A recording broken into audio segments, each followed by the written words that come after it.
சொத்து குவிப்பு வழக்கில் பறிமுதல் செய்யப்பட்ட ஜெயலலிதாவின் நகைகள், ரொக்கப்பணம் மற்றும் நிலங்கள் தொடர்பான ஆவணங்களை தமிழக அரசும் பெங்களூரு சிறப்பு நீதிமன்றம் நேற்று ஒப்படைத்தது.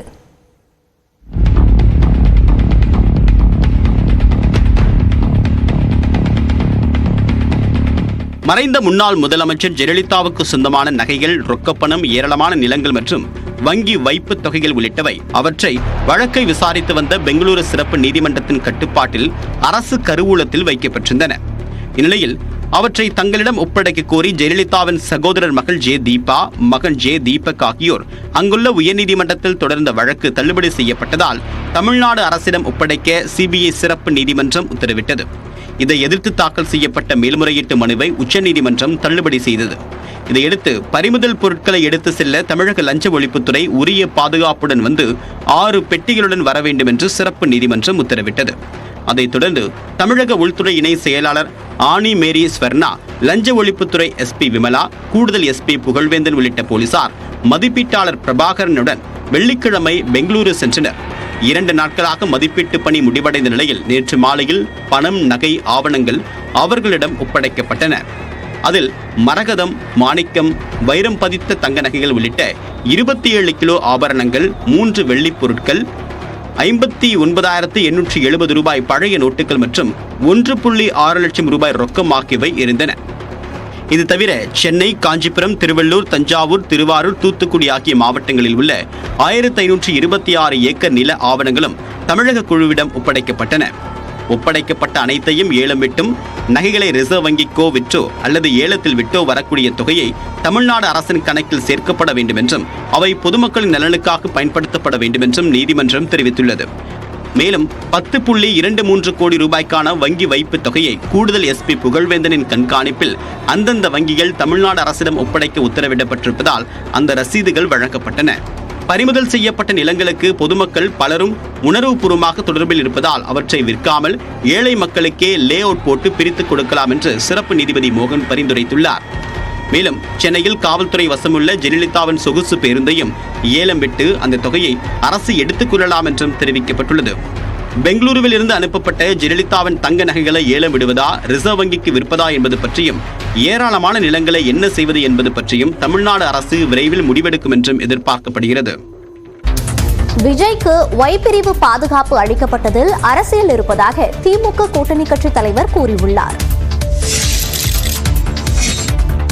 தாவேக தலைவர் விஜய்க்கு ஒய் பிரிவு பாதுகாப்பு அளிக்கப்பட்டதில் அரசியல் இருப்பதாக திமுக தோழமை கட்சிகள் விமர்சித்துள்ளன. மாநில அரசு மத்திய அரசு ஒன்றும் கன்சல்ட் பண்ணணுங்கிற அவசியம் கிடையாது. கன்சல்ட் பண்ணனாலும் பண்ணலாம், பண்ணாட்டியும் இல்லை. இது அது வலைவீச்சா இல்லையா, இல்லை சோதனைக்காகவா, யார் யார் வருகிறார்கள் என்பதை பார்ப்பதற்காகவா, அல்லது அந்த மீன் தங்களுடைய வலையிலே சிக்கிறது என்பதற்காகவா என்பதையெல்லாம் பொறுத்திருந்து பார்க்கணும். விஜய்க்கு ஒய்பிரிவு பாதுகாப்பு எல்லாம் அரசியல் தான். தமிழ்நாட்டை பொறுத்த வரைக்கும் நிறைய பேர் இன்னைக்கு சமூக பிரச்சனைகளுக்காகவும் சமுதாயத்துக்காண்டி உழைக்கக்கூடியவங்க நிறைய பேர் இருக்கிற, பாடுபட நிறைய பேர் இருக்கிறாங்க. அவங்களுக்கு நிறைய அச்சுறுத்தல் இருக்கும் பொழுது அவர் சகோதரர் விஜய்க்கு பொறுத்த வரைக்கும் இந்த ஒய் கேட்டகரி கொடுத்தது பொறுத்து ஒன்றிய பாஜக அரசு கொடுத்திருக்கிறாரு. இதற்கு பதில் மக்கள் கிட்ட தான் இருக்கணும். திடீரென்று அவர் கேட்காமல், அவரிடமிருந்து கோரிக்கை வராமல் ஆளுநரை சில வாரங்களுக்கு முன்பு சந்தித்ததனுடைய எதிர்வினையாக இன்றைக்கு ஒன்றிய அரசு அவருக்கு இந்த ஒய் பிரிவு பாதுகாப்பு தந்திருப்பதில் கண்டிப்பாக அரசியல் இல்லாமல் இல்லை. விஜயின் பாதுகாப்பு முக்கியமானது என்று நியூஸ் 8 தொலைக்காட்சிக்கு அளித்த பேட்டியில் விசிக தலைவர் திருமாவளவன் தெரிவித்தார். அது நல்லெண்ணத்தின் அடிப்படையில் அவருடைய பாதுகாப்பை கருத்தில் கொண்டு வழங்கியிருக்குமேயானால் அதை வரவேற்க கடமைப்பட்டிருக்கிறோம். தனக்கு பாதுகாப்பு கேட்டு மத்திய உள்துறை அமைச்சகத்திற்கு விஜய் கடிதம் எழுதினாரா என்பது தெரியவில்லை என்றும் திருமாவளவன் கூறினார். அதிமுக தாவேகாவுடன் கூட்டணி அமைக்க வாய்ப்பில்லை என்று விடுதலை சிறுத்தைகள் கட்சியின் தலைவர் திருமாவளவன் தெரிவித்துள்ளார். நியூஸ் 8க்கு பேட்டியளித்தவர் திமுக கூட்டணியில் குழப்பம் விளைவிக்க சிலர் முயற்சிப்பதாக குற்றம் சாட்டினார். தமிழ்நாட்டு அரசியலில் குழப்பத்தை ஏற்படுத்த விரும்பக்கூடியவர்கள் குழப்பத்தை ஏற்படுத்துவதற்காக பல்வேறு விவாதங்களை யூகத்தின் அடிப்படையில் கட்டமைக்கிறார்கள். விடுதலை சிறுத்தைகள் கட்சி ஏற்கனவே ஒரு கூட்டணியில் வலுவாக இடம்பெற்றிருக்கிறது, தொடர்ந்து பயணிக்கிறது. ஆகவே இந்த மாதிரியான யூகங்கள் தேவையற்ற ஒன்று. விஜய்க்கு வாக்கு வங்கி இருந்தால் அது தேர்தல் முடிவுகளில் தெரியவரும் என்றும் திருமாவளவன் தெரிவித்தார்.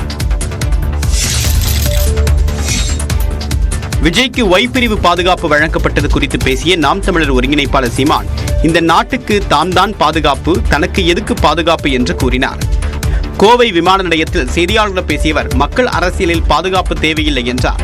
எனக்கு யார்கிட்ட இருந்து பாதுகாப்புன்னு இருக்குல்ல, நான் மக்களுக்குள்ள இருந்து மக்களுக்காக வந்திருக்கேன். நான் என்ன நினைப்பேன்னா, நான் தான் இந்த நாட்டுக்கே பாதுகாப்புன்னு நினைப்பேன்.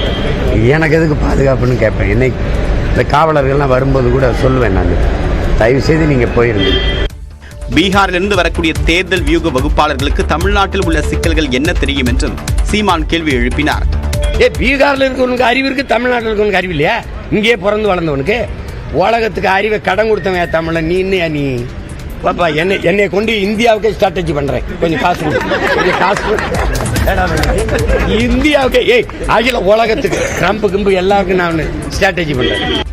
கருணாநிதி, ஜெயலலிதா போன்ற தலைவர்கள் இருந்தவரை வியூக வகுப்பாளர்களின் தேவை இருந்ததில்லை என்றும் அவர் கூறினார். மேலும் விஜயின் அரசியல் ஆலோசகரான ஜான் ஆரோக்கியசாமி தனக்கு நட்பு ரீதியாக முன்பு சில ஆலோசனைகளை வழங்கியதாகவும் சீமான் குறிப்பிட்டார். பாஜகவுக்கு யாரும் டப்பிங் கொடுக்க வேண்டியதில்லை என்று தமிழ்நாடு பாஜக தலைவர் அண்ணாமலை தெரிவித்துள்ளார். சட்டமன்ற எதிர்க்கட்சித் தலைவர் எடப்பாடி பழனிசாமி பாஜகவின் டப்பிங் குரலாக ஒழிப்பதாக முதலமைச்சர் மு க ஸ்டாலின் விமர்சித்திருந்தார்.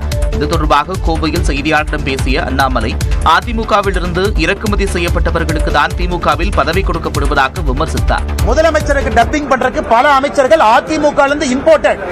அவங்ககிட்ட அமைச்சர்கள் எல்லாம் இம்போர்ட்டட். நேற்று பார்த்தேன் தோப்பு வெங்கடாச்சலனுக்கு ஒரு பதவி, இங்க பார்த்தேன் அவருக்கு ஒரு பதவி, எல்லாம் இம்போர்ட்டடுக்கு பதவி கொடுத்துட்டு இருக்காங்க. காரணம், திமுக சக்தி இல்லை என்பதை முதலமைச்சரே ஒத்துக்கிறாரா? 35 அமைச்சர்கள் 13 பேர் அதிமுக இருந்து வந்திருக்காங்க. ஆனால் டப்பிங் எங்களுக்கு தேவைப்படல. அதிமுகவிலிருந்து திமுகவுக்கு வந்தவர்கள் தான் முதலமைச்சருக்கு டப்பிங் பண்ணிட்டு இருக்காங்க. எங்களுக்கு தேவையில்லைங்க. முதலமைச்சருக்கு தான் டப்பிங் தேவை என்றும் அண்ணாமலை தெரிவித்தார். நீலகிரி மாவட்டத்தில் எந்தவொரு அரசு பள்ளியையும் மூடும் திட்டமில்லை என மாவட்ட முதன்மை கல்வி அலுவலர் விளக்கம் அளித்துள்ளார். நீலகிரி மாவட்டத்தில் 15 மாணவர்களுக்கும் குறைவாக இருக்கும் பள்ளிகளின் விவரங்களை மாவட்ட தொடக்க கல்வி அலுவலர் சேகரித்துள்ளதாகவும், அதன்படி 85க்கும் மேற்பட்ட அரசு தொடக்க பள்ளிகளை மார்ச் மாதத்திற்குள் மூடும் நடவடிக்கையை திமுக அரசு மேற்கொண்டு வருவதாகவும் மத்திய இணையமைச்சர் எல் முருகன் அறிக்கை வெளியிட்டிருந்தார். அரசு பள்ளிகளை மூடும் நடவடிக்கையை தமிழ்நாடு அரசு கைவிட வேண்டும் என்று வலியுறுத்தியிருந்தார். இந்த நிலையில் மத்திய இணையமைச்சரின் குற்றச்சாட்டை நீலகிரி மாவட்ட முதன்மை கல்வி அலுவலர் மறுத்து அறிக்கை வெளியிட்டுள்ளார். நீலகிரி மாவட்டத்தில் 287 அரசு நடுநிலை மற்றும் தொடக்கப் பள்ளிகள் இருப்பதாகவும், கல்வியின் தரம், மாணவர்களின் செயல்திறனை மேம்படுத்த சமீபத்திய முயற்சியாக கடந்த 7ஆம் தேதி மாவட்ட கல்வி அதிகாரி மூலம் ஆய்வுக் கூட்டம் நடத்தப்பட்டதாக தெரிவித்துள்ளார். இக்கூட்டத்தில் பள்ளிகளின் வருகை பதிவை மேம்படுத்துதல் மற்றும் மாவட்டத்தின் பள்ளிகளில் ஒட்டுமொத்த கல்வித்திறனை மேம்படுத்துவது குறித்தும் கவனம் செலுத்தப்பட்டதாக கூறியுள்ளார்.